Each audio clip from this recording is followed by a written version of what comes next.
Hey Marietta, so we starting off Women of the Bible with Delia and Micah's mother. Delia, strength that builds or destroys. The story of Samson and Delilah often generates reflection on the weakness of Samson. Many questions arise regarding how Samson could be so clueless about Delilah's agenda to assist the Philistines in his demise. But the story of Samson and Delilah is not necessarily that simple. Delilah has a message for all women to take to the heart. Delilah, as many women in the Bible, remind us of the unusual strength women have. A strength that can either build up or destroy those around us. While women are naturally the weaker sex physically, we possess an exceptional yet stubborn spiritual and emotional strength. It is important for women to be conscious of this strength because of its potential to either build up or destroy. Women have the power to build up individual families, communities, and churches.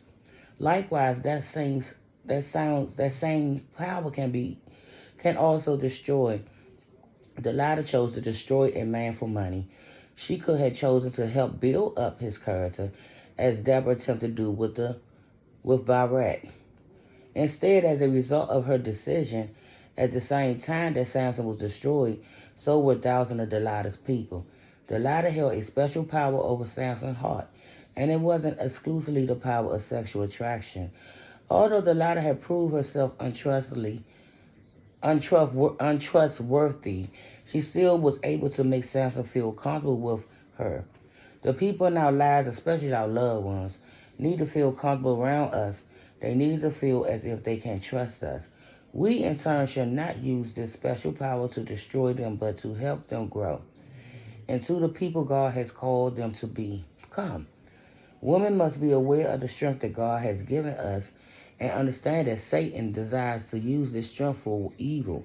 We must choose how this God-given strength will be used to build up or destroy. Now we're moving on to Micah's mother, the consequences of ignoring God.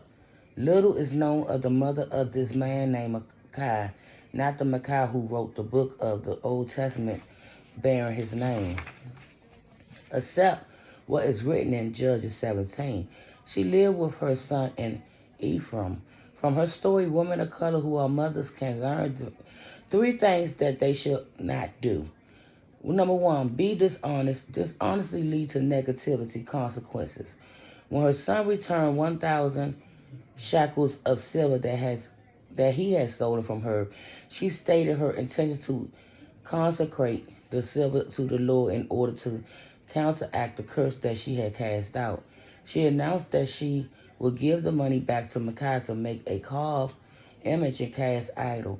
She then proceeded to contribute only 200 shekels of silver, a small fraction of her initial promise for the project. Number two, disobey the commandments. By encouraging and participating with her son in making idols, she broke one of the God's commandments. You should not make for yourself an idol in the form of anything. Number three, ignore your family's sinfulness.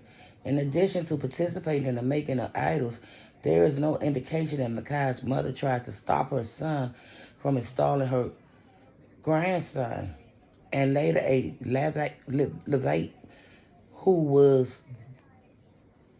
was not a member of the priestly line, as priests. There were rules by which priests were to be chosen, and she and her family ignored God's law. Consequently, her son's action contributed to his and Israel's religion confusion. We are we are charged to obey God's commandment to all areas of our lives and to teach by our words and actions our families to do the same. And I'll be back, y'all.